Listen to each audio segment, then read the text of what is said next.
tarde a todos. Muito obrigado por terem vindo, já que fomos autorizados os inícios do trabalho aqui, pelas nossas responsáveis pelo nosso modesto café para 500 pessoas. Eu quero começar primeiro com os agradecimentos. Agradecer ao SESCOM, através do senhor Jefferson Pitts, que é o presidente da entidade, da Janes, que faz parte aqui da equipe do SESCOM, que cederam espaço para nós e sempre estão à disposição, sempre colaboram bastante. Agradecer à CIB, através do senhor Charles Schwank, diretor executivo, que também é sempre um apoio inestimável que nós temos em todos os momentos que nós precisamos. A empresa Elevo, foi um dos apoiadores desse ato de hoje aqui, através do senhor Carlos Dávila, que também, o senhor Carlos Dávila, ele é uma das lideranças do núcleo de apoiadores do Partido Novo de Blumenau. Tivemos apoio também do Biervilla, através do senhor Ulisses Kreutzfeld, a empresa Dentalprev também, nós temos aqui nos prestigiando o senhor Cláudio Bucco. E eu quero fazer um agradecimento diferenciado e especial, registrando que hoje é aniversário também do professor Olavo de Carvalho. Hoje ele comemora 70 anos de idade. E muitos de nós estamos aqui hoje pelo que aprenderam com ele. E tem uma frase que é atribuída a Confúcio, há mais ou menos uns 2.500 anos atrás, se não for isso, alguém que tiver mais conhecimento que eu me corrija, que diz assim, ó: o início da sabedoria é chamar as coisas pelos seus nomes apropriados. Dar nome aos bois, chamar as coisas pelo devido nome. Chamar vagabundo de vagabundo e não de autoridade, ou coisa parecida como se costumava fazer. E o brasileiro está começando a fazer isso. Chamar o nome pelas devidas coisas e mais, e agora vem o próprio passo, entender por que isso é importante. Essa é só uma das coisas que nós precisamos, o brasileiro precisou aprender de novo. O professor Olavo de Carvalho nos ensinou e muitas outras coisas. Então, quero registrar também esse agradecimento a ele hoje aqui. Bom, vamos começar explicando. Esse aqui é um evento do IVL, então, quem é o IVL? Opa. Não.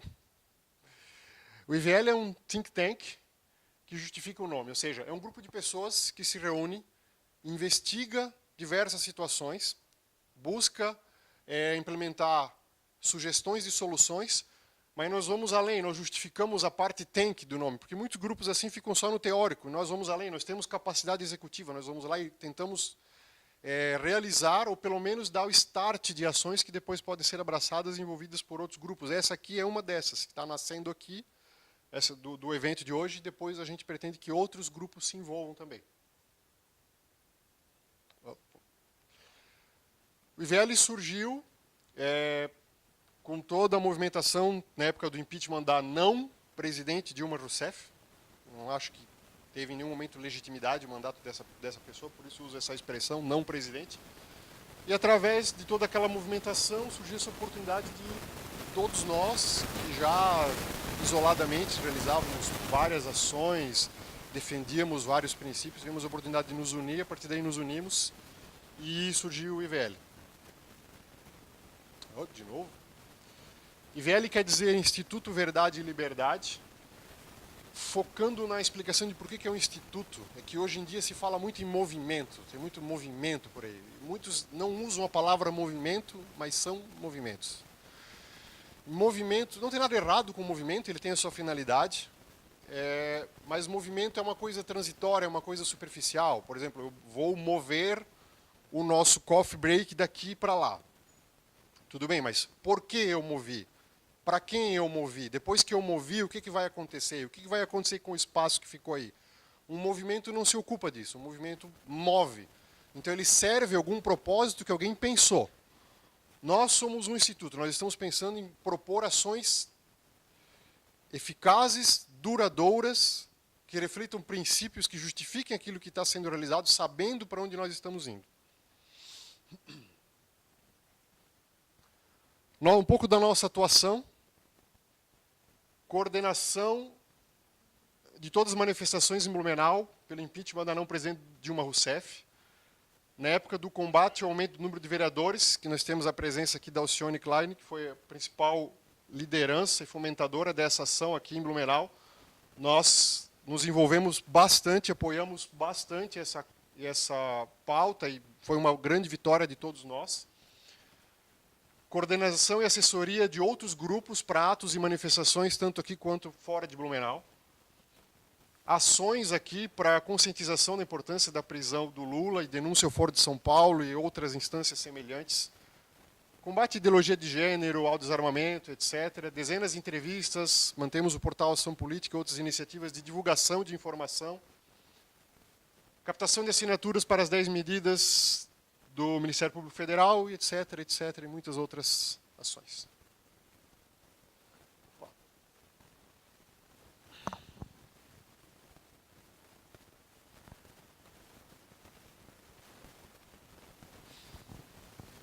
Por que nós estamos aqui hoje? Dentro de VL surgiu esse projeto, que é um projeto que propõe um aperfeiçoamento do sistema político brasileiro. De que forma? Através de um projeto de iniciativa popular. Eu vou explicar rapidamente, vou introduzir um pouquinho do que é aqui, eu não vou explicar, depois outras pessoas vão aprofundar isso. O que é a iniciativa popular? Bom, é definida na Constituição e tem aqui a sua regulamentação, conforme a Lei 9.709 de 1998. Basicamente, resumindo, é uma forma de um projeto de lei, de propor uma legislação, passando ao redor, contornando, digamos assim, o caminho minado da via política convencional. Uma maneira de uma sugestão da própria população chegar até o Congresso e ter que ser, a vontade da população obrigatoriamente tem que ser apreciada pelo Congresso. Por que iniciativa popular? Incentiva o debate junto à sociedade, da pauta, no caso, né, da reforma política, porque tem que envolver a sociedade, então incentiva que aquela pauta seja debatida, intensifica a atenção da opinião pública sobre as falhas do sistema político, nesse caso, porque o projeto visa o aperfeiçoamento do sistema político, vai forçar a classe política a lidar diretamente com o assunto nos termos que for definido no projeto. E aqui alguns exemplos onde já foi utilizada, né, nesse popular, na ficha limpa, nas 10 medidas contra a corrupção do Ministério Público Federal. Fases do projeto. Nós fizemos uma listagem, um grupo de estudo se reuniu algumas vezes com trocas de informações, fizemos uma listagem preliminar de tópicos para serem colocados nesse projeto de lei. E agora nós estamos aqui, eventos trazendo mais pessoas da sociedade organizada para nos ajudar a lapidar essa lista e propor sugestões e críticas para a gente melhorar o projeto e entrar na próxima fase envolvendo um universo maior de pessoas e da sociedade. E depois vai prosseguindo, né, como citei, a integração dos novos envolvidos, a redação do documento do projeto de lei, a criação das estruturas de apoio para poder começar a fazer a divulgação, o debate mais amplo e a captação das assinaturas, que envolve conscientização e, finalmente, depois a apreciação junto às instâncias representativas, Câmara de Deputados, etc.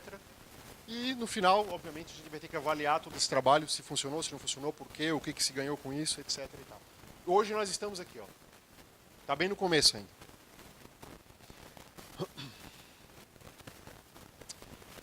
Basicamente é isso. Agradeço mais uma vez a presença de todos. Agora eu vou passar a palavra ao José, que queria fazer, mudou de ideia, você tinha comentado que queria fazer um... Então eu vou explicar rapidamente para vocês como é que vai ser o procedimento. Nós vamos ter uma exposição inicial de uma parte dos tópicos que o grupo de estudos levantou. Depois vai ser aberta a palavra, só depois, concluída a apresentação, para quem quiser fazer a sua contribuição, críticas, comentários, sugestões, etc. Para melhor qualidade da captação do áudio, quem for falar tem que usar o microfone, a gente leva o microfone até a pessoa. Tá? Depois vai ter o coffee break, aí vai ter uma segunda fase de exposição, aí vai ser o Marcelo que vai fazer, e novamente a palavra depois aberta aos participantes. Obrigado mais uma vez a todos, eu passo agora a palavra ao nosso amigo João Neves. Boa tarde a todos. primeiro lugar, queremos agradecer a presença de todos vocês. Só vou pedir o apoio aqui da... Então, nós estamos aqui com o propósito de apresentarmos, em primeiro momento,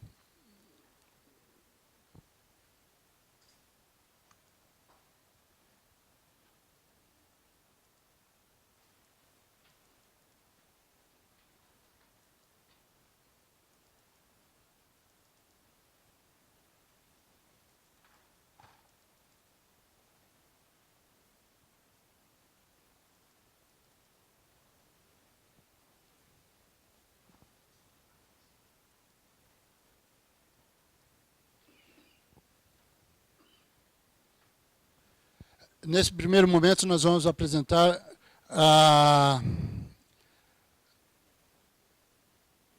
o projeto de lei de iniciativa popular para o aperfeiçoamento do sistema político brasileiro. Essa ideia amadureceu em função de ver tantas coisas acontecendo no nosso país, decisões de alcance de repercussão nacional, tomada por políticos, nossos representantes, que estão, de uma certa forma, divorciados da sociedade. Então, nós precisamos encontrar mecanismos, meios, para que a sociedade tenha uma representatividade mais apurada, mais aperfeiçoada, e especialmente que a gente alcance um nível melhor do nosso sistema democrático no Brasil.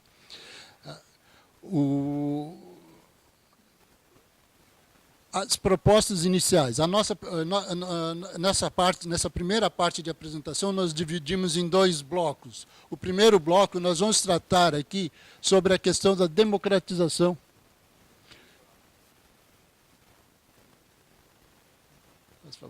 A democratização dos partidos políticos no processo de escolha de candidatos para cargos eletivos.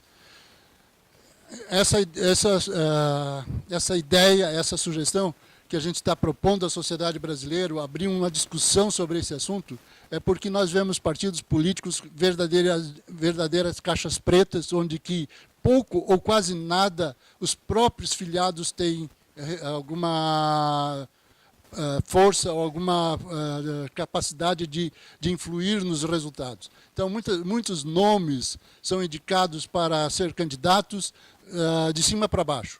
São cúpulas, são pessoas da alta direção do partido que, às vezes, define e decide quem vai ser os candidatos, né, sem ter uma base dentro do próprio base dos filiados do partido, com pouca representatividade. Nós vamos falar um pouquinho mais. E, no segundo momento, falando da questão de uma reforma eleitoral propriamente dito, do nosso sistema de escolha dos candidatos.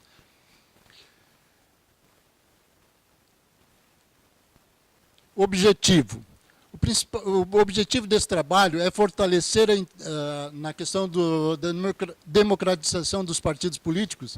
Então, o objetivo é fortalecer a identidade dos partidos políticos segundo os interesses dos seus correligionários, dos seus filiados, com uma identidade ideológica doutrinária, com transparência e democracia interna, especialmente nas indicações dos candidatos a cargos eletivos. O que nós vemos hoje é falta de transparência, falta de democracia dentro do próprio partido, e também uma outra condição que a gente percebe muito, é o distanciamento, às vezes, da identidade ideológica, doutrinária do partido com a prática, efetivamente, durante o exercício dos mandatos dos seus candidatos e até quando está numa posição de poder, como nos destinos da nação, que às vezes foge dos princípios ideológicos do próprio partido, com medidas que não correspondem. E isso faz com que os eleitores ficam se sentindo traídos, porque a proposta é uma e a prática é outra, na verdade.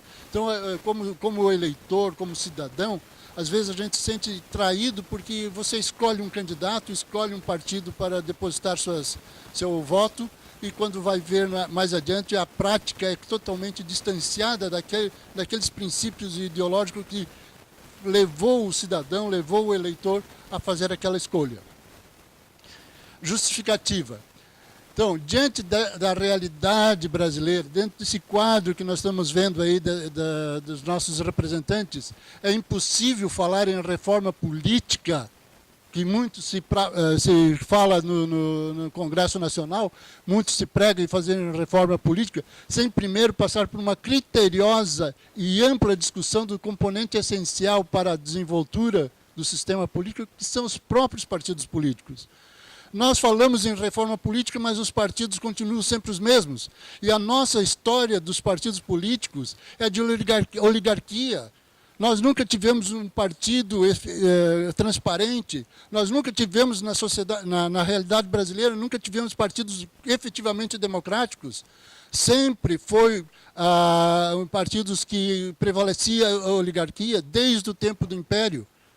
Desde o tempo do Império, quando foi fundados os primeiros partidos políticos no Brasil. Então, essa realidade está muito longe do interesse da sociedade. Os partidos são um órgão à parte da vida da sociedade. Parece que nós dependemos do partido, e sim, na verdade, os partidos dependem dos interesses da sociedade.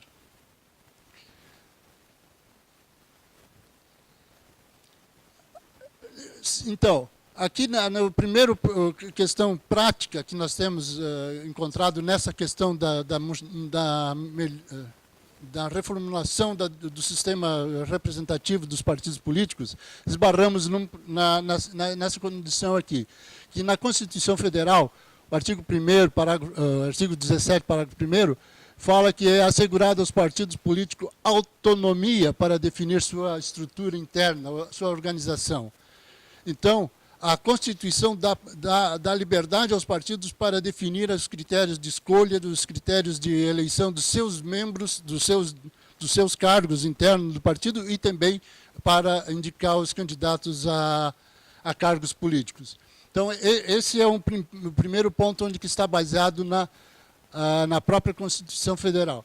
O que nós propomos nessa condição aqui,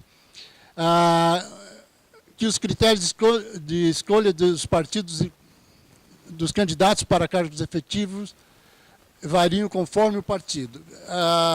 Então, os partidos, baseado esse artigo 17, parágrafo 1º, cada partido tem seus estatutos e ali rege a maneira de como eles vão administrar internamente o próprio partido e como eles vão indicar os seus candidatos, como eles vão escolher os candidatos. É dentro dos estatutos de cada partido que prevê as formas de escolhas.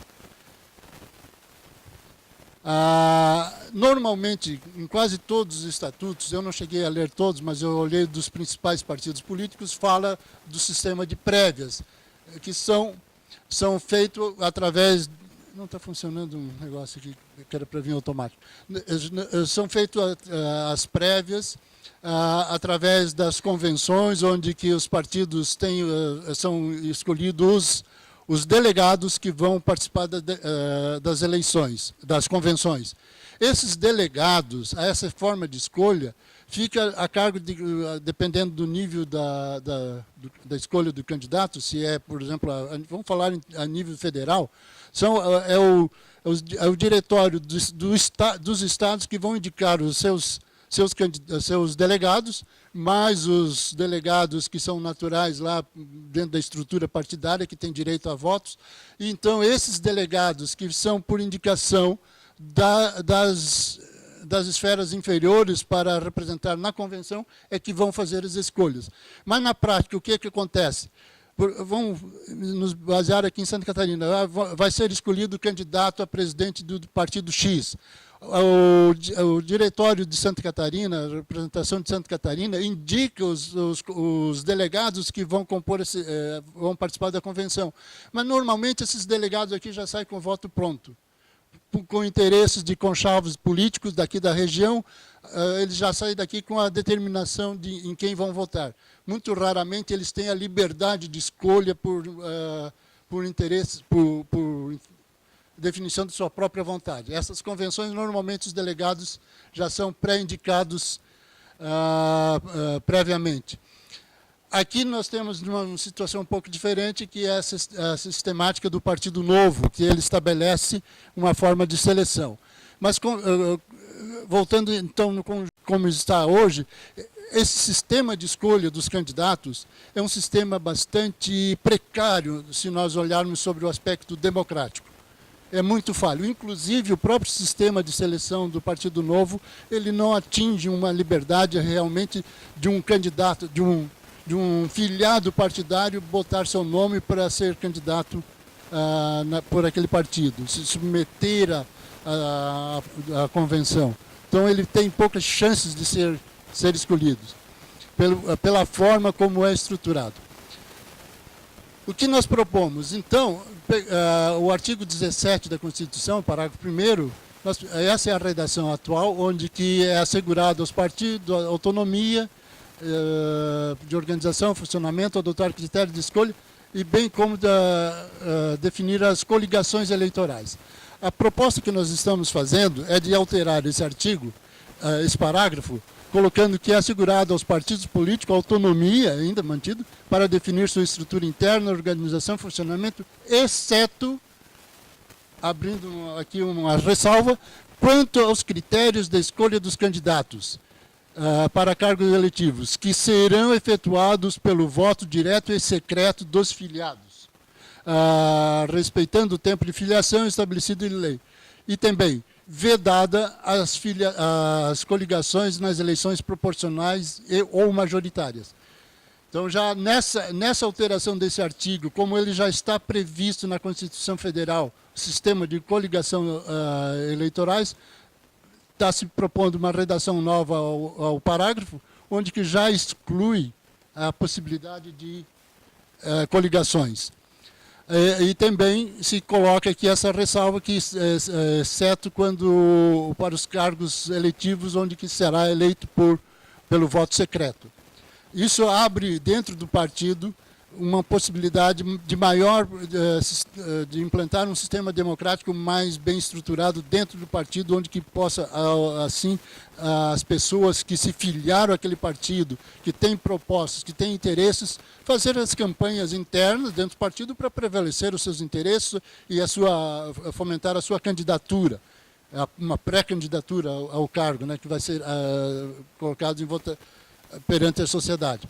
Então, ali, com essa alteração, também já se decreta aqui praticamente o fim das coligações. Essa questão aqui, provavelmente nós vamos ter que fazer as devidas alterações em vários artigos da própria lei eleitoral, que também fala sobre coligações. Mas aqui é a mãe de todas, que seria o que está na Constituição. A proposta, ainda nesse sentido, alterar o parágrafo 3º do mesmo artigo, que diz que os partidos políticos têm direito a recursos do fundo partidário e acesso gratuito à rádio e televisão. A nossa proposta, que nós temos aqui, é de suprimir o fundo partidário. Cada partido político vai ter que encontrar as formas, a maneira de arrecadar fundo para as campanhas, para os seus interesses, mas não com o dinheiro do contribuinte, com o dinheiro público. Então, aqui nós estamos fazendo propondo essa alteração do artigo, suprimindo aqui a palavra fundo partidário. Então, ficaria: os partidos políticos têm direito ao acesso gratuito à rádio e televisão na forma da lei, que isso aqui pode ser regulamentado, e excluiu aqui a participação no fundo partidário. Como também vai ter que, na legislação ordinária, ter que fazer as alterações devidas em função da extinção do fundo partidário. Então, ali ressalvando o fim do fundo partidário com essa exclusão na própria Constituição. Proposta, aqui a Lei 90/96, que fala sobre os partidos políticos. A redação atual do artigo 3º é assegurado ao partido político autonomia para definir a estrutura. ele está voltando lá à situação do que prevê na própria Constituição, mas aqui, então, a gente propõe uma alteração dizendo que é assegurada ao partido político autonomia para definir sua estrutura interna, organização, funcionamento, observadas as disposições contidas nessa lei. Então, na lei que vamos propor como iniciativa popular, está ali que o voto para a escolha deve ser secreto e voto de todos os filiados do partido. No artigo 17 da Lei 90/96, considera-se deferida para todos os efeitos a filiação partidária com atendimento das regras estatutárias do partido. Parágrafo único. Deferida a filiação, o eleitor será entregue o comprovante. Tá. Isso aqui é a redação atual. O que propomos? A primeira parte, o caput do artigo permanece igual. O parágrafo primeiro, que antes era só parágrafo único, vai ser deferida a filiação, será entregue comprovante, mantendo a mesma coisa. E no parágrafo segundo, acrescentando um parágrafo novo, fica assegurado ao filiado o direito de concorrer a cargos de direção nos órgãos de nível nacional, estadual e municipal, e também fica assegurado o direito de inscrever-se e concorrer à candidatura para cargos eletivos, respeitando os prazos de filiação partidária estabelecidos em lei. Então, aqui se coloca a condição de que todo filiado tem direito a concorrer, a votar e concorrer a qualquer cargo, tanto no aspecto da organização do partido, a direção de órgãos, né, do partido, como também para os cargos eletivos. Simplesmente por ser filiado e desde que preencha o requisito, alguns requisitos da própria sistema eleitoral que prevê que o candidato não pode ser candidato antes de um determinado prazo lá da data da eleição. Então, essa é a condição que permanece. Proposta também alterar o artigo 17 da Constituição com a inclusão de um novo parágrafo, que aqui estabelece que a perda do mandato por desfiliação ou exercício de cargo no Poder Executivo. O que nós estamos vendo, inclusive agora, essa votação atual aí da reforma trabalhista, teve ministros que foram exonerados simplesmente para ir lá votar e depois, no outro dia, está lá assumindo novamente o cargo de político.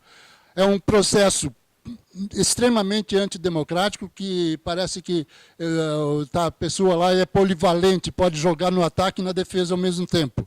Quando precisa que o centroavante precisa lá jogar no gol, ele é chamado, vem para o gol, ou vai lá para o ataque. Então, isso aí temos que pôr um... Então, o parágrafo 5º... Boa tarde. O parágrafo 5º... Fique à vontade, por favor, senhor. Condicionamos o seguinte: o detentor de mandato eletivo ou suplente, inclusive o detentor de vice-presidente, vice-governador ou vice-prefeito, que se desfiliar do partido pelo qual foi eleito, perderá o mandato ou a suplência. Um parênteses. Aqui, muitas vezes, a gente tem visto aí que foi feita uma modificação na legislação eleitoral proibindo essa troca-troca de partido, mas tem a chamada janela, que ainda permite de políticos por interesses escusos, interesses que nós não sabemos o porquê, que em certos momentos resolve sair do partido A para o B, porque lá daí ele é mais importante lá naquele outro partido. E nessa proposta que nós estamos colocando aqui, acaba definitivamente com esse processo. Não trocou de partido, perde o mandato. Afinal de contas, há uma polêmica nesse aspecto, se o mandato é do partido ou da pessoa. Mas eu vejo o seguinte: eu entro para ser candidato por um partido X, tem uma proposta ideológica aquele partido. Por interesse meu, pessoal, eu mudo para outro partido. Os meus eleitores acreditaram naquela proposta inicial, daquela ideologia, daqueles princípios que era defendido. Por que agora, no curso do meu mandato, eu troco de partido? A minha convicção acha melhor estar no partido X ou Y, é um discernimento pessoal meu, e não dos meus eleitores que me conduziram naquela posição. Então, trocou de partido, perde o mandato. E se ele for uma pessoa que merece o voto, na próxima eleição ele pode ser eleito assim, mas naquele mandato ele não tem mais a representatividade dos seus eleitores, na verdade. Salvo nos casos de mudança substancial ou desvio reiterado do programa partidário, ou de grave discriminação política e pessoal. Claro que muitas vezes a causa maior da transferência de um candidato é as questões partidárias que a pessoa pode não estar de acordo com aquelas mudanças. Tendo um desvio substancial, reiterado do programa partidário, eu posso não me sentir mais confortável estar dentro de um partido que mudou ideologicamente a doutrina ou a sua forma de atuação. Então, eu posso sair. Neste caso, ele não será punido com a perda do mandato. Igualmente, perderá o mandato o detentor de mandato eletivo para o legislativo ou suplente que assumir cargo em quaisquer escalões do Poder Executivo Federal, Estadual ou Municipal. Então, aqui é essa troca aí da pessoa, ele deixa o cargo de senador, de deputado, de senador também, ou vereador, para assumir uma pasta qualquer no Ministério ou no Secretariado Municipal ou Estadual, cumpre um período, quando não há mais interesse, volta para o cargo. Então, essa farra acaba com esse princípio. Aqui, no segundo momento, nós vamos falar agora estritamente da reforma eleitoral, das leis da eleição. E nossa proposta é pela implantação do sistema de voto distrital. Vamos discorrer um pouquinho sobre essa questão. O sistema atual, como funciona hoje, todos já sabem, mas é o voto proporcional e vale o voto de legenda também. E ainda tem a possibilidade das coligações. Nesse sistema aqui existe uma regrinha para definir os eleitos, na verdade, uma regra do sistema eleitoral, que fala sobre o coeficiente e benditas sobras de votos lá, que nós vamos mostrar um pouquinho mais adiante, para ficar bem claro. Essa forma de eleição permite a eleição de deputados ou vereadores com poucos votos, o que ficou evidenciado na eleição de Enéas e do Tiririca. Então, é chamado o efeito Tiririca, o efeito Enéas, onde que um deputado federal teve uma votação expressiva e leva consigo 5, 6 outros candidatos, outros deputados, né? Então, elege por tabela, elege por a questão do voto na legenda. Então, esse sistema, nós vamos modificar algumas coisas. Esse sistema é o sistema adotado atualmente, já muito desgastado e peca pela falta de representatividade. Aqui eu quero mostrar nesse quadro, para ficar bem visível a situação. Deixa eu pôr todo ele aqui, a legenda. Aqui. Nessa coluna aqui está os candidatos do partido A, aqui os candidatos do partido B, do C, do D. Aqui eu coloquei como se fosse uma coligação do partido D, E e F.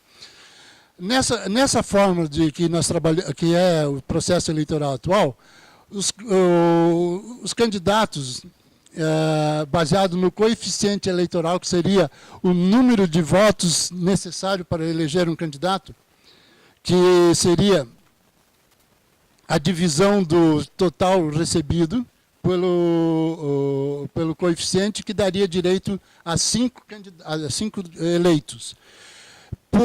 Na parte verde aqui, os eleitos pelas sobras. Então, esse partido aqui levou uma votação bastante expressiva, e entrou mais 2 candidatos pela sobra.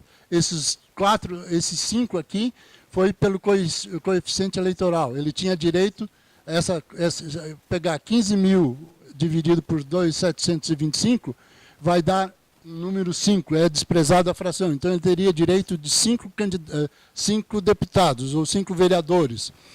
E os outros 6 aqui entrou pela sobra. Mas aqui o que eu quero mostrar de uma forma bem contundente é que, por exemplo, aqui nesse partido aqui, onde que tem uma coligação, mas poderia ser em qualquer outro caso, não é porque é coligação. Mas vamos imaginar que o candidato número 1 aqui recebeu 6.100 votos. E o segundo, o resto todos dos candidatos receberam 1 voto só. Veja só, esse partido, em função da grande votação do candidato número 1, elegeu mais um com 1 voto. Ele poderia ser eleito só com o voto dele. Veja a forma que nós usamos atualmente, o sistema que é usado atualmente. Ah, mas aqui ele empatou com outros aqui. Tá. Aí tem o sistema de desempate, que é por idade, o mais velho que entra lá. Mas veja só, isso é uma realidade, é possível. Matematicamente é possível. Mas aqui nós vamos ver um outro caso aqui que todos vocês vão levar em consideração, que permite eleger candidatos com pouca votação.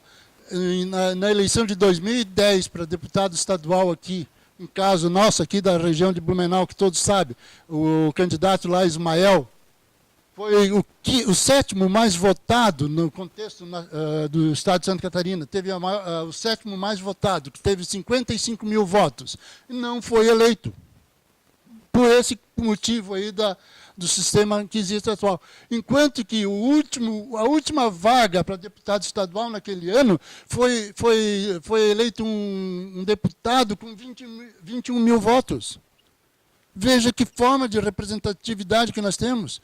O 7º ficou de fora. E esse aqui, que eu não me lembro qual foi a classificação dele lá, em termos de número de votos, mas com 21 mil votos foi eleito deputado. Então, esse é o sistema esdrúxulo que nós temos para eleger candidatos para o Legislativo. Isso funciona para a Câmara Federal, como funciona também para o Legislativo Estadual e para a vereança.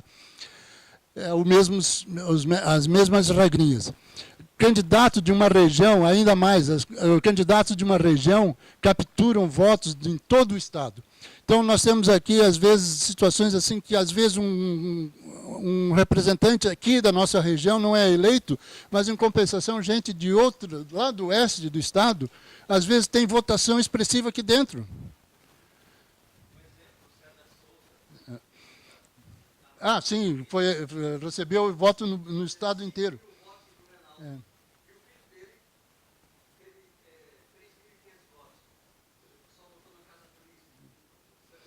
Eu estou esgotando meu tempo aqui, que está sendo sinalizado, mas vamos adiante. Então, esse é o tipo das situações que a gente presencia nesse sistema.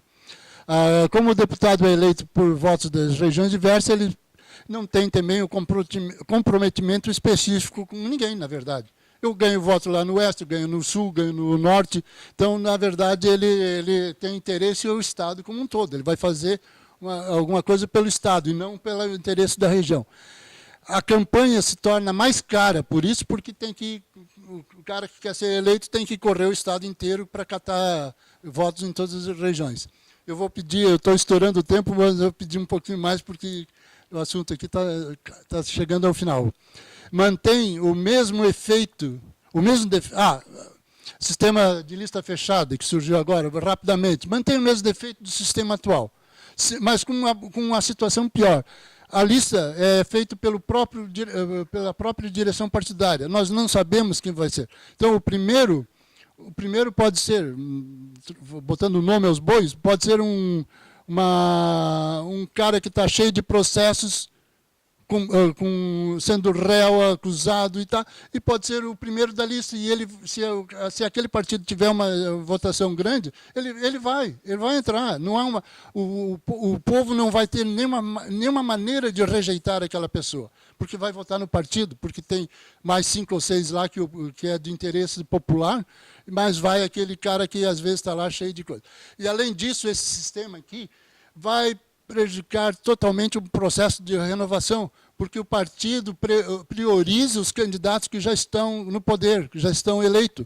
Esses são os primeiros a serem indicados na lista. Aí vem mais um ou outro que vem por fora. Então vai sempre estar repetindo os mesmos de sempre. Então esse sistema traz esse defeito. O fato de prevalecer dentro do partido do processo de escolha, então, também é pouco transparente e mantém os mesmos vícios do atual. Não traz nenhuma garantia de que seja uma campanha mais barata. Eu vi deputados falando que vai baratear as campanhas.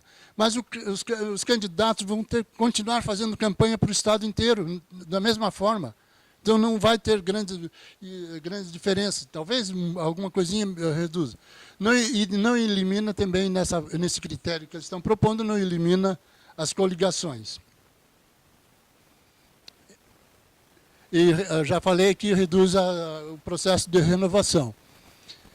Sistema eleitoral por voto distrital. Então, o que nós temos aqui? Existe o sistema misto, que parte dos deputados são votados pelo voto majoritário, que seria o voto distrital, e parte pelo sistema proporcional. Então, vamos supor aqui em Santa Catarina, que nós temos 16 deputados, poderia ser 8 eleitos pelos distritos e 8 eleitos com a mesma forma, com votação no Estado inteiro, com proporcional, e da mesma forma como é atualmente. Então, essa é uma solução que, na prática, ela é parcial, ela não atinge efetivamente o resultado total. Ela vai melhorar um pouquinho, mas não vai mudar muito o quadro como tem atualmente. O outro sistema é o chamado distritão, onde que os 16 candidatos a deputado estadual, os 16, são eleitos com votação recebida no Estado inteiro. O Estado de Santa Catarina seria um único distrito. Vai obrigar os candidatos a fazer campanha pelo Estado todo. Então também vai ter um encargo, um custo também bastante significativo. E ainda outro, não tem aquele vínculo com a cidade de origem, porque o eleitorado, a campanha dele, ele tem que fazer pelo Estado todo. Então ele não fica vinculado com a terra, com a região que ele está representando. E a proposta, então, sistema de voto distrital puro. A proposta consiste em dividir o Estado em distritos, que seria pelo número de candidatos, né? Onde que seriam eleitos aqueles candidatos mais votados dentro do distrito. A proposta que a gente vai fazer é colocar aí um pouquinho a mais, e vou falar melhor adiante. Pressupostos, nesse caso. Da proposta que nós estamos fazendo. Manter os atuais 513 candidatos. Porque é pouco relevante se tem 470, 450, é pouco relevante, na verdade. E também evita aquele alvoroço maior lá dentro da casa, quando for votar uma lei dessa natureza, dizer, nós vamos perder cargo aqui dentro, nós vamos perder representatividade. Então, mantém os 513. A distribuição das cadeiras por Estado nos distritos federais sofrerá alteração em função disso. Nenhum Estado, no quadro seguinte nós vamos ver aqui, mas aqui como premissa se coloca que nenhum Estado terá menos do que 4 cadeiras na Câmara Federal.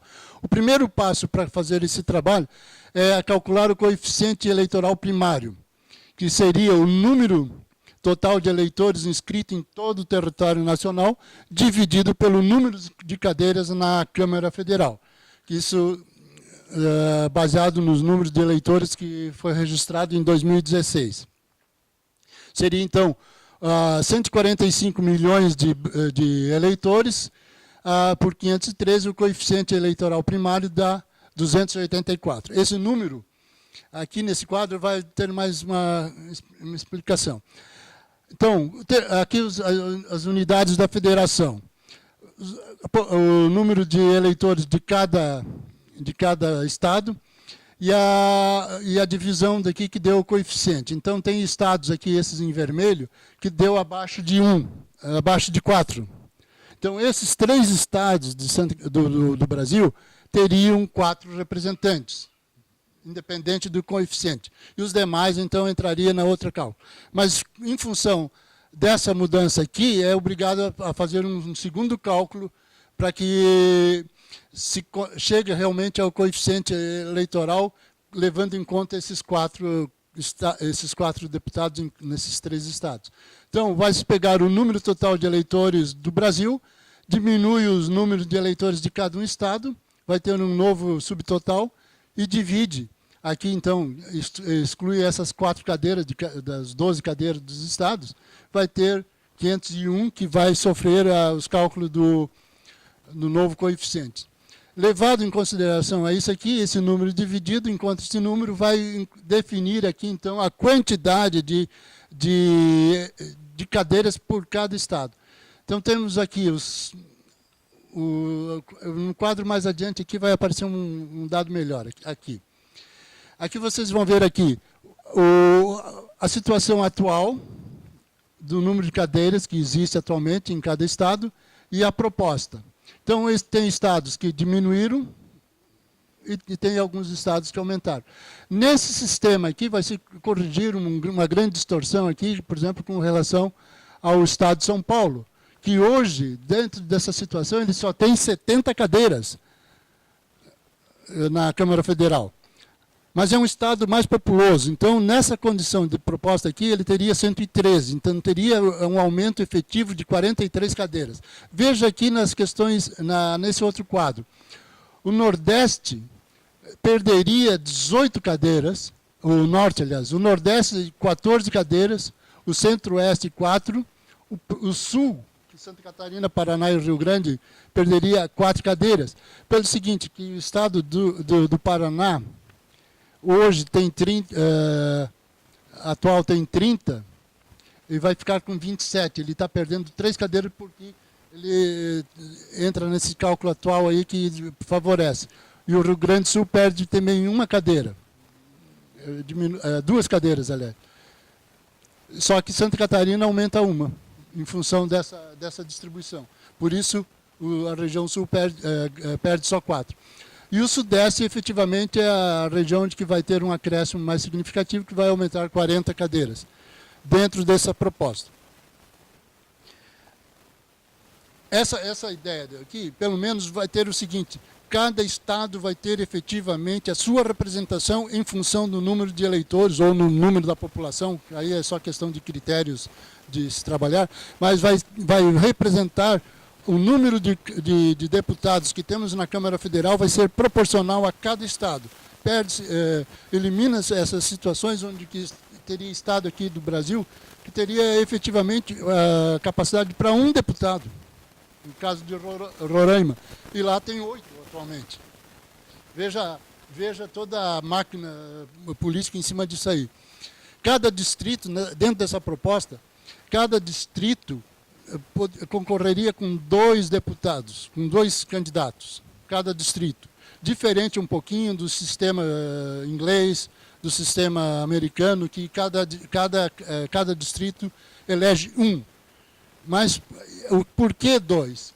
Porque nós temos a possibilidade, vamos imaginar aqui a região de Blumenau, o eixo aqui, Blumenau, Indaial, Gaspar, vai sair 2 representantes da nossa região, representando uma corrente política, outro representando provavelmente de uma segunda corrente política.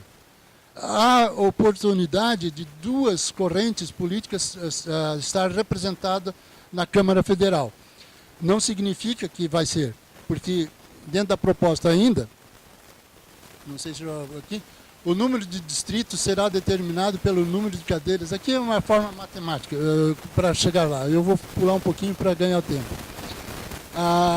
Então, Santa Catarina teria, dentro desse cálculo aqui, teria 8 distritos. Como na proposta ali, Santa Catarina vai ter 17 deputados, aí fica um número ímpar. Então, um distrito seria designado pelo Tribunal Regional Eleitoral para concorrer com 3 candidatos, para dar equacionar esse sistema. Cada partido... Então, aqui, cada partido, esse aqui é uma questão importante, cada partido poderá apresentar um número igual de candidatos quanto for as cadeiras destinadas ao respectivo distrito. Então, vamos imaginar o partido A. Dois candidatos ele apresenta 2 candidatos. E nessa possibilidade, podem os 2 candidatos ser eleitos. Então, se um partido é forte em um determinado distrito, pode ter 2 do mesmo partido, mas também abre a possibilidade de sair de um partido A e outro do partido B. Então, o processo vai depender de quanto é forte cada partido em seus distritos. Esse sistema ainda tem a vantagem que esse candidato, quer seja de 2 partidos ou de um único partido, esses candidatos estão mais vinculados aos interesses da região. Então não adianta ele querer fazer campanha fora ou querer resolver, ele tem que atuar em defesa dos interesses da região. Há um vínculo maior com a região, e não como um todo no Estado. Manteria-se o mandato de 4 anos. A questão da Assembleia Legislativa segue os mesmos critérios para a escolha do sistema de votação, de eleição, os mesmos critérios, as mesmas coisas, só que tem um detalhe. No artigo 27 da Constituição agora, ela já determina que cada estado terá o triplo de representação das cadeiras que foram para deputado federal. Então, Santa Catarina tem 16, mas tem uma regrinha lá que acima de 35 acrescenta-se 1 a cada deputado federal. Não é puramente só uma divisão, o resultado da multiplicação. Essa proposta nossa é de manter a mesma forma, o mesmo foco de representatividade que está estabelecido pelo artigo 27 da Constituição Federal. Esse quadro ficaria assim. Vamos olhar Santa Catarina. Nós temos hoje 16 deputados atualmente, vai para 17. Nessa proposta original, passaria o sistema atual é 41, vai ser 41 estadual, na mesma proporção.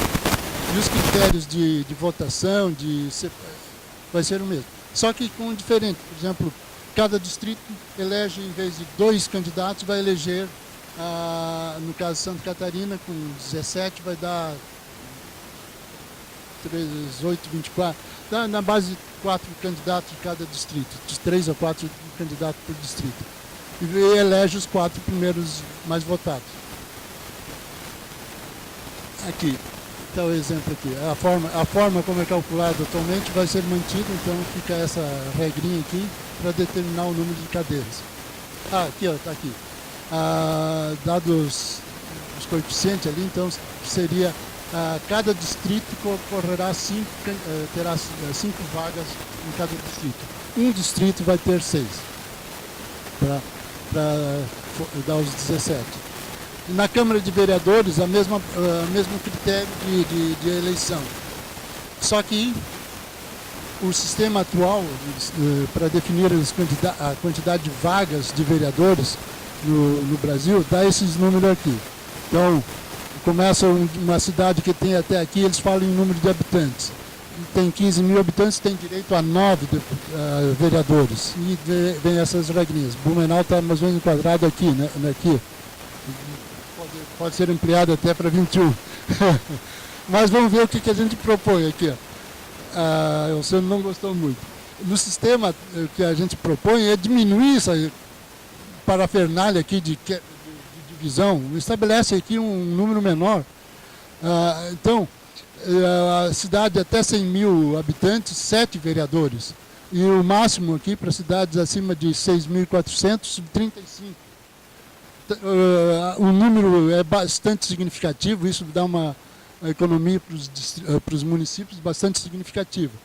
No caso aqui, Blumenau estaria enquadrado aqui, ó, ficaria no mesmo 15, atualmente é 15, né?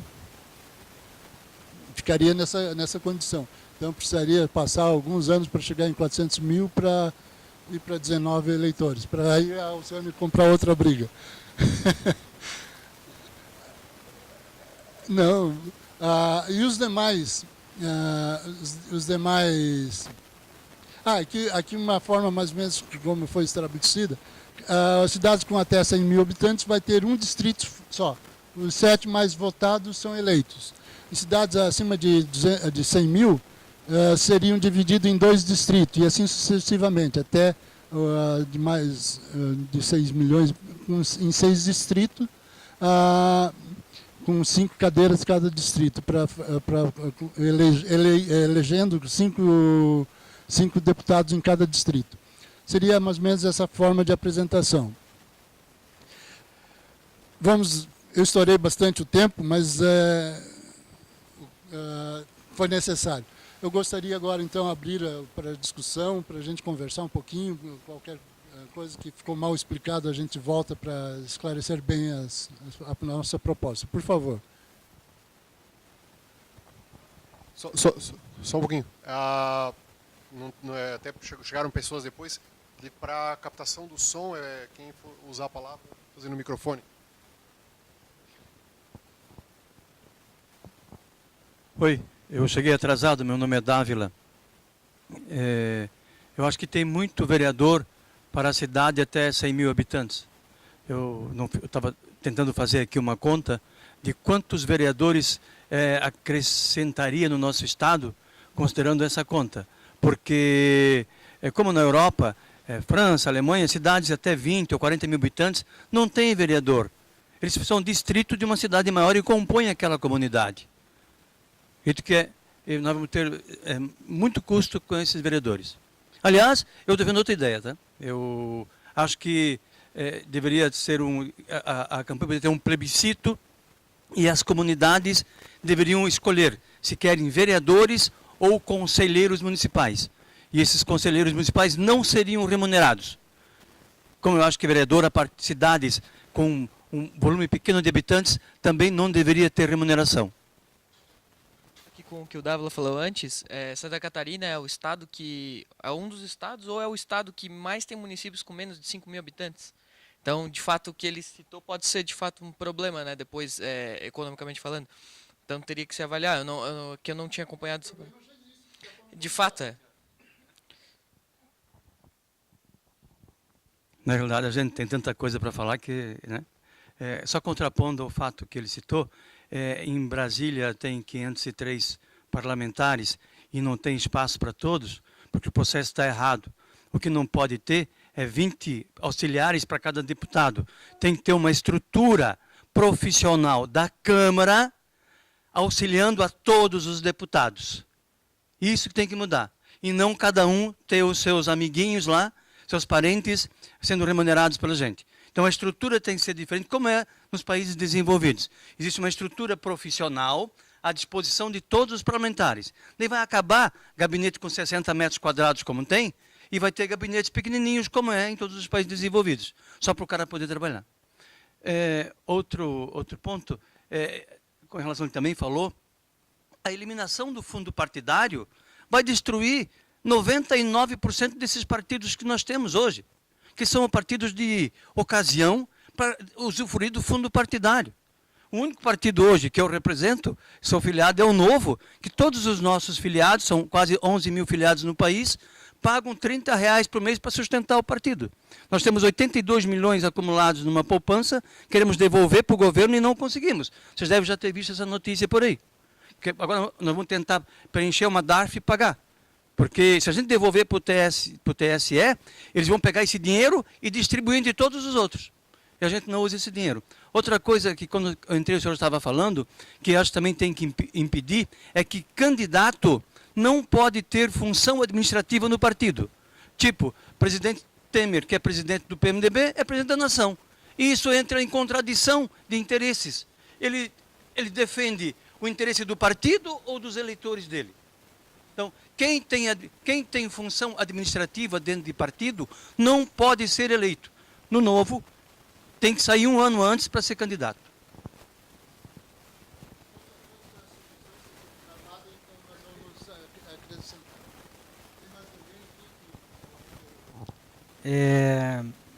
A escolha dos candidatos, né, a respeito dos objetivos de uma pessoa ou do representante daquele partido.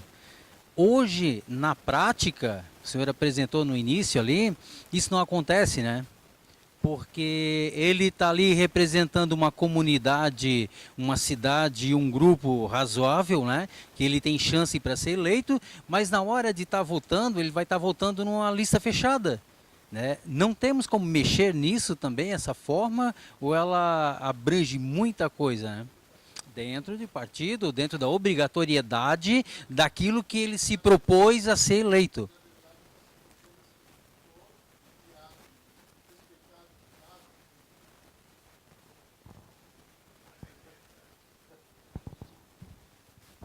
Na verdade, na proposta que se está fazendo, é que todo filiado, respeitando o prazo de filiação, que também o cara não pode entrar hoje para se candidatar amanhã, porque senão daí vai estimular aquela permuta que já existe de alguma forma. O cara sai de um partido para ser candidato no outro, porque lá naquele partido original dele, ele foi rejeitado ou não tinha apoio, ele ia procurar outra legenda. Então, respeitado o prazo determinado em lei, todo filiado pode se apresentar como candidato a preencher uma vaga.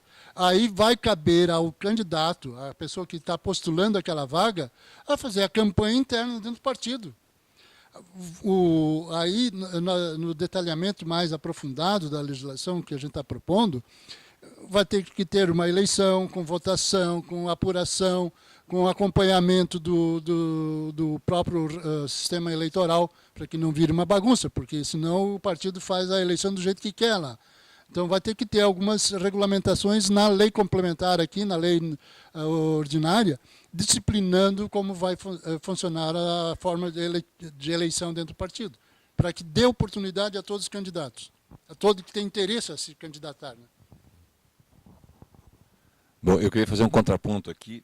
Seguinte, eu acho que é aquilo que o Galdino reiterou, é extremamente importante que numa reforma política se acabasse com essa coisa de município, né, para famílias, como foi feito no Brasil, com 10 mil habitantes, 5 mil habitantes.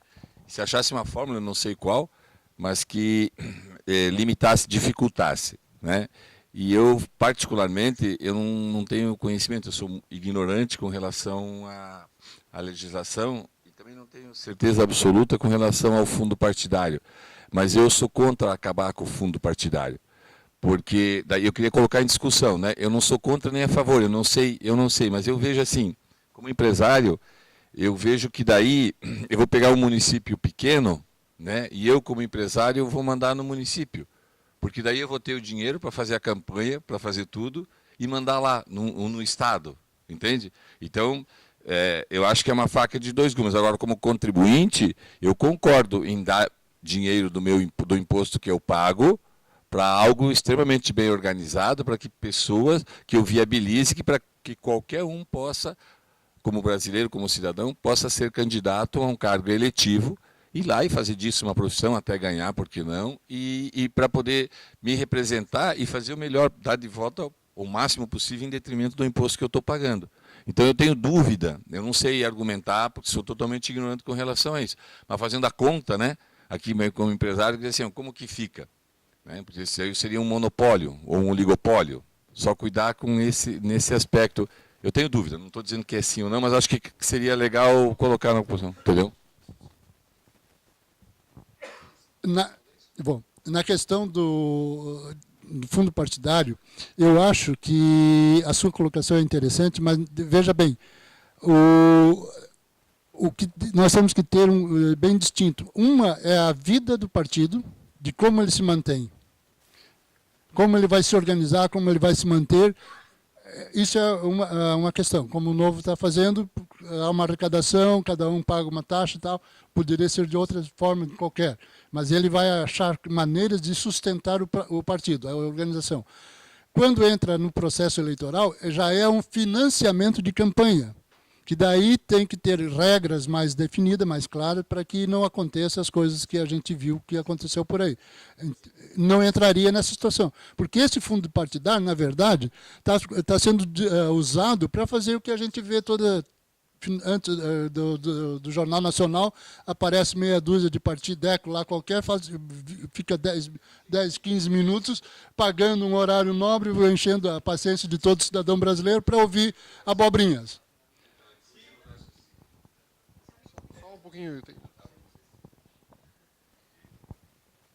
Eu perguntei para o Vanderlei se vão tocar no assunto depois, mas ele disse que não. É a questão da lista fechada.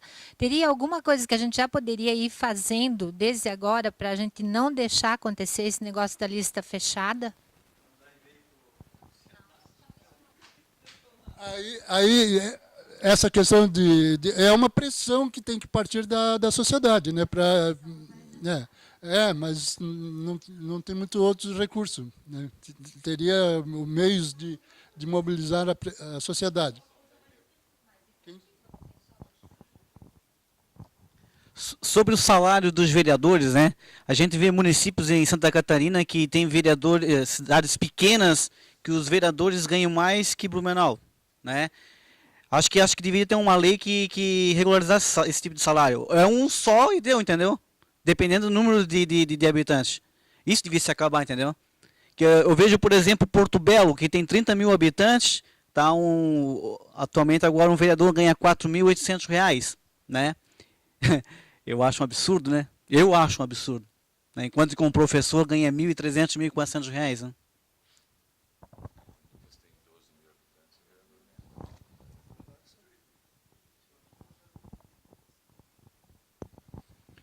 Contrapondo ao Bucco, que ele defende, de certa forma, o fundo partidário, é que sem o fundo partidário, os partidos terão que se reinventar. Sem o fundo partidário, não vai mais haver propaganda na televisão como existe hoje. A propaganda tem que ser feita no corpo a corpo, tem que ser pela mídia social. A forma como é feita hoje, baseada em dinheiro, em poder aquisitivo, faz com que a gente tenha as representações que a gente tem hoje. Não pode ser o dinheiro que faz a diferença da campanha, até porque tem que ter restrição de gastos na campanha. Só vou fazer um comentário rápido aqui. Uma das razões pelas quais a gente está buscando fazer também um registro bem adequado e de qualidade do áudio, é porque o assunto é bem amplo, nós não vamos conseguir responder tudo, a gente já sabia disso. E até nós deixamos... Até aqui já foi deixado muita coisa de fora de propósito, mas nós vamos buscar responder ou aprofundar os esclarecimentos necessários depois para todo mundo aqui, do que for registrado aqui, tá?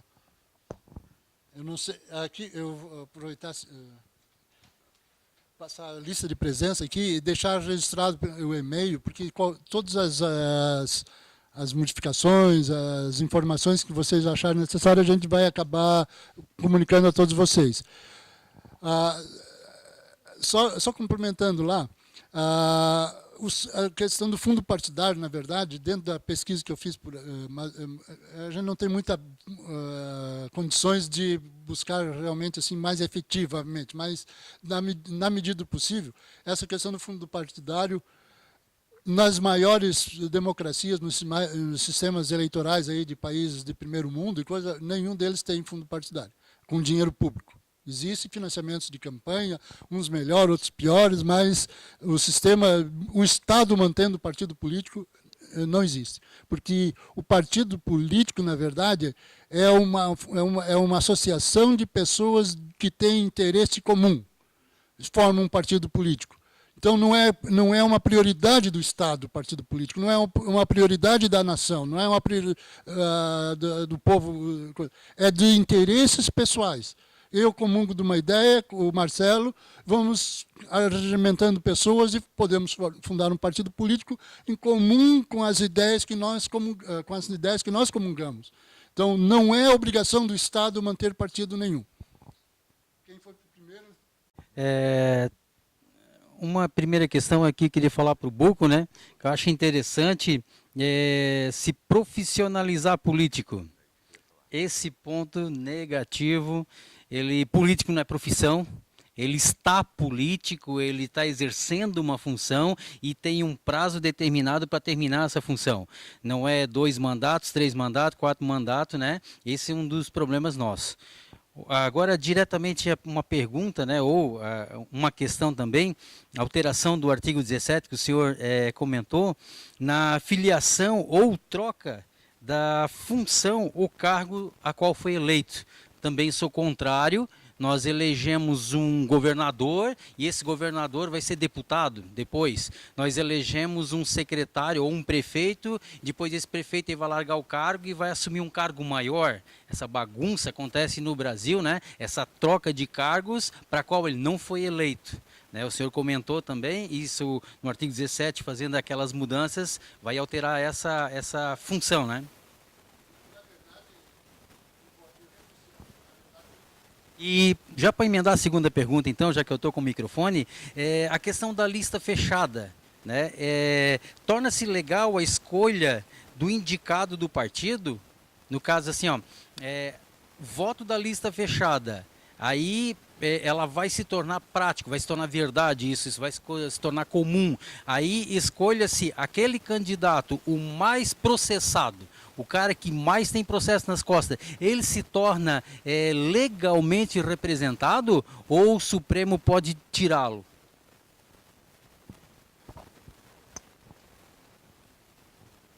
Aí entra no aspecto da questão criminal, né? Porque hoje a pessoa que está respondendo o processo, inclusive a gente está argumentando em outros artigos que a gente está propondo, que a pessoa que estiver respondendo um processo, a gente está em fase de estudo ainda,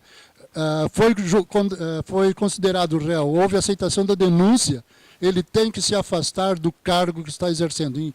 Quer seja deputado ou quer seja presidente, ele se afasta do cargo temporariamente, ele fica afastado. Se for condenado, ele em segunda instância, ele perde o mandato.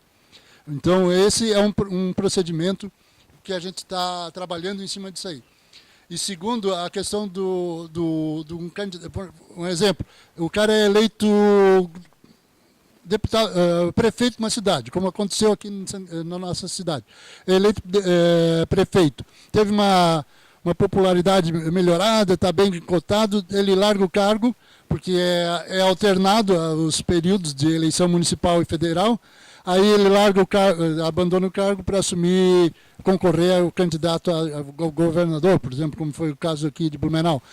Nesse caso, a gente não está entrando no mérito da questão, porque é uma opção da pessoa de renunciar, porque ele tem que renunciar ao cargo que ele está exercendo para concorrer a outro. Ele pode não ganhar, mas como ele não é licenciado, ele não está licenciado, ele pede ele renuncia ao cargo para concorrer a outro. A legislação atual já define isso. Isso. 2 anos e pula para o...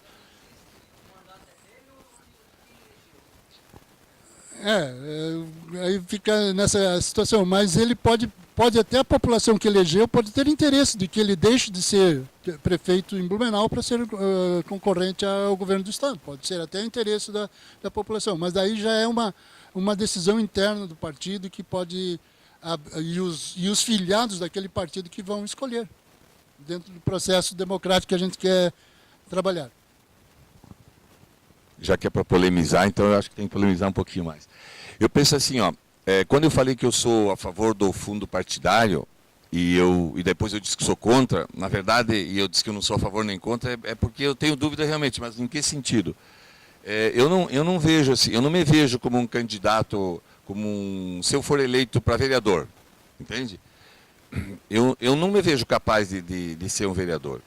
Então, eu queria trocar esse favor ou contra, essa dúvida minha, e eu falo sempre como empresário, eu falo gestão. Na minha cabeça sempre está gestão, sempre está resultado, entendeu? E eu acho que é isso que eu espero daquele dinheiro que eu estou dando lá. Do mesmo tempo que quando eu compro uma camisa, eu espero que o resultado não seja que ela encolha e nem desbote, né? Então, assim, eu acho muito complicado, e eu acho que daí teria que colocar alguma coisa, onde, então, troca essa questão, onde o Estado financiaria, e existem projetos hoje já, financiaria a profissionalização do candidato. Então, para ele ser candidato, eu achei muito interessante colocar na lei, ele teria que se profissionalizar. Ele teria que passar por um curso, e passar por esse curso. Ele teria que ser aprovado para ser candidato a vereador. A partir capacitado. Existe o Interleges lá que já faz isso, dentro do Senado tem um programa chamado Interleges que faz, que a gente está trabalhando agora, a gente quer falar sobre isso. Então assim, ó, o Estado paga a capacitação, entende? Estabelece regras e paga a capacitação. Só depois de capacitado eu vou votar, senão vai continuar a compra de voto, que eu acho que é o grande problema nosso. Então talvez trocar o fundo partidário, não tem o partido e ele faz o que quer com o dinheiro, não. Eu pago especificamente para capacitar os candidatos. Aí sim, aí eu sei que ele vai ser advogado porque ele fez o curso de Direito e fez a prova da OAB. Da mesma forma, ele vai ser quando ele for. Aí eu posso votar em quem eu quiser, mas eu sei que todos vão ser capazes. Porque se não com fundo sem fundo, e sem fundo, na minha opinião, aí eu posso ter interesse e eu tenho dinheiro, certamente eu vou continuar comprando voto e fazendo as pessoas e elegendo quem eu quiser e tendo os interesses, e eu não vejo muito como a gente sair desse ciclo aí. Tá certo? Então, troca o contra ou a favor lá pelo dinheiro do Estado para capacitar as pessoas, que é como se fosse uma faculdade pública.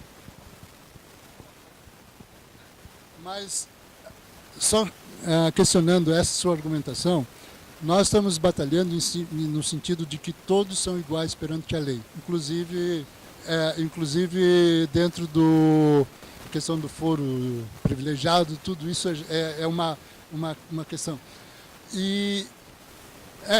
Mas na verdade, eu acho que no sistema democrático fica muito, ao meu ver, de que como nós vamos dizer que fulano não pode ser candidato porque não preenche tal requisito. Mas fere um princípio fundamental de que todos são, dentro do próprio sistema atual, todos são, todos têm capacidade de atingir o período ali de 16 anos, 18 anos, então, acima de 18 anos, todos são capazes de votar e ser votados. Então, mas está registrada a sua sugestão. Mas, na verdade, nós estamos limitando um número X de pessoas que pode ou não ser candidato. E fere um princípio que o próprio ordenamento primário da Constituição, né, de que todos são iguais perante a lei.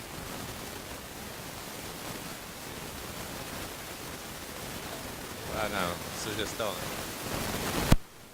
Só um contraponto a isso, Buco, é que hoje o que a gente tem percebido é que as nossas universidades, elas estão infestadas de doutrinadores de esquerda, né?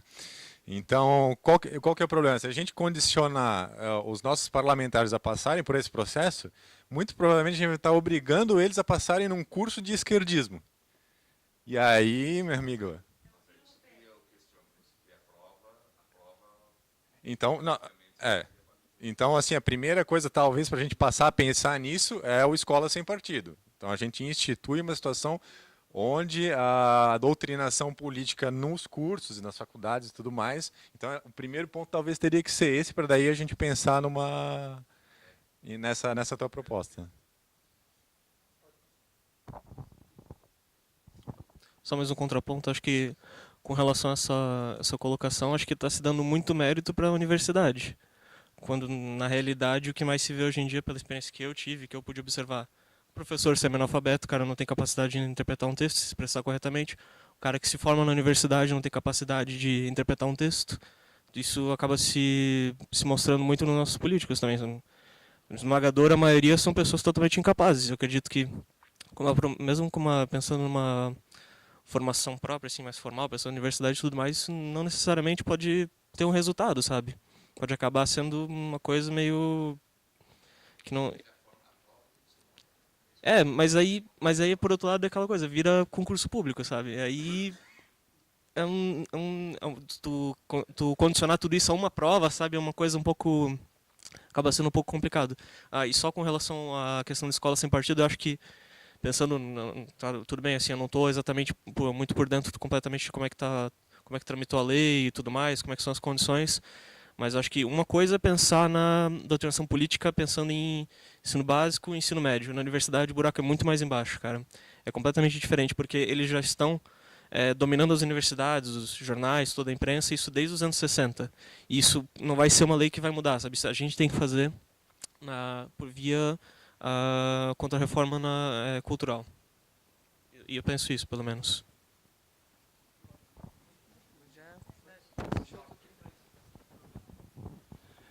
Eu acredito, eu concordo com o Buco, que o nível dos nossos executivos e parlamentares hoje deixa muito a desejar, mas eu atribuo isso a dois problemas. A falta de ideologia dos partidos políticos e do individualismo político que, por consequência, isto gera. Aí você passa a votar no indivíduo e não na proposta do partido. Que quando você tem um partido forte, que efetivamente tem proposta, coisa que nós não temos hoje, é um monte de interessados, você, quando tiver um candidato, se o partido for forte, tu vai votar naquele candidato, sabendo que quando ele é eleito, ele vai defender a corrente que o partido defende. E que se ele não votar contrário a isso, o partido pode, hoje a legislação não permite, mas podia tirar ele do partido. Porque hoje tu não vota em que ideologia tu vota ao votar no PMDB? Vamos na lista fechada. Eu estou vendo a lista do PMDB, Renan Calheiros, Romero Jucá, José Guimarães, esses caras que vão se reeleger, porque eles não representam uma corrente partidária, certo? A população vota no indivíduo, e nós temos que ensinar as pessoas a votar em partidos. Os partidos têm que ser fortes, os partidos têm que representar uma ideia e um pensamento. Só com partidos fortes, nós vamos ter uma política saudável. Enquanto nós dependemos de indivíduo, de salvadores da pátria, nós estamos condenados ao que nós temos hoje. Só fazendo um contraponto nesse aspecto, eu tenho um pouco de receio, uma ressalva quanto a essa força toda do partido. Porque, por via de regra, a gente pode pegar exemplos do passado onde os partidos eram linhas ditatoriais. Imagina se todos os partidos acabarem entrando em convenção, o que dentro do Brasil é completamente possível, né? Se a gente for pegar, se todos os partidos entrarem numa convenção favorável a todas essas regras e todos os princípios do esquerdismo, como hoje já é, e aí quem for contrário pode ser expurgado da política simplesmente por ir contrário ao partido. Então eu acho que aí nessa briga candidato e partido tem que haver um meio termo. Porque eu não acredito somente nos partidos, eu acredito também nos indivíduos. E eu acho que é aí que está, a gente tem que equilibrar isso. É uma faca de dois gumes, nesse caso. O indivíduo que não gostar de um partido, como ele falou, pode ter candidatura avulsa.